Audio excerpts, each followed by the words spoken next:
a living tradition of knowledge, or perhaps in an academic context, people might be familiar with the concept of a lineage. In mathematics, there's a very strong effect where the most excellent mathematicians will train disproportionately very excellent mathematicians in turn. If you look at, say, 19th, 20th century mathematicians, often the most talented are the students of the most talented. What's happening there is not that, the student is learning to imitate the master. What's happening is a transfer of human development, a transfer of the generators of knowledge, the constant replenishing of knowledge. Because ultimately, knowledge rests in human heads. It is only human minds that operationalize it. Without human minds to operationalize them, at least for now, at least in the absence of artificial intelligence, what we are doing is performing actions. A bird can fly. A bird does not understand aerodynamics.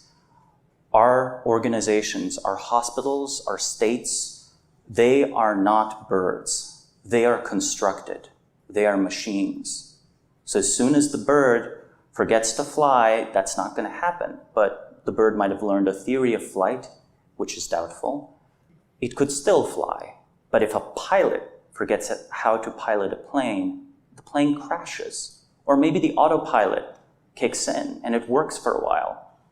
But what about when it comes time to land? Or what about when lightning hits the cockpit and the autopilot goes away?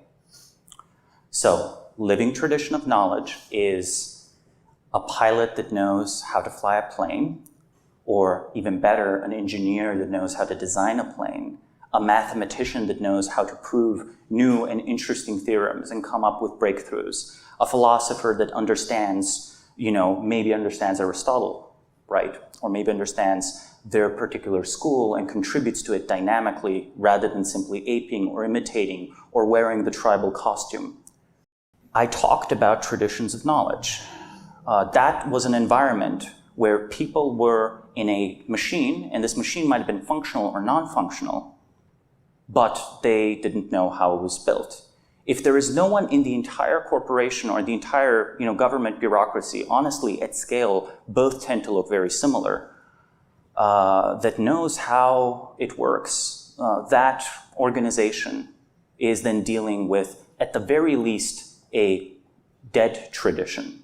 A dead tradition would then be a tradition where the books are still around. You might have a book written by your teacher, by the relevant mathematician, but you have no idea how to improve on the teacher's proofs. You have no idea how to design a new plane, even if you can maintain the old one. And then a lost tradition is something even worse. It's when we even lose the book. And that certainly is something that shows up in human history. We can imagine the course of human civilization as institutions held up by the practical knowledge of their renewal. The renewal has to come every generation, and I do mean like a company generation, not necessarily a biological generation. Monasteries have an easy time reproducing, even though they have no offspring. They recruit. That's how such a tradition can preserve itself.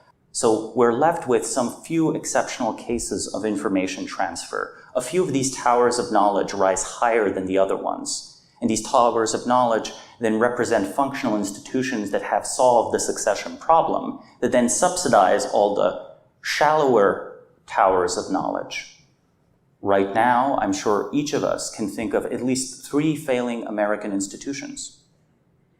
And we can also still acknowledge that this is one of the best countries in the world to live if you're relatively well off, right? First world countries, nothing to sneeze at. But it is being subsidized by something functional.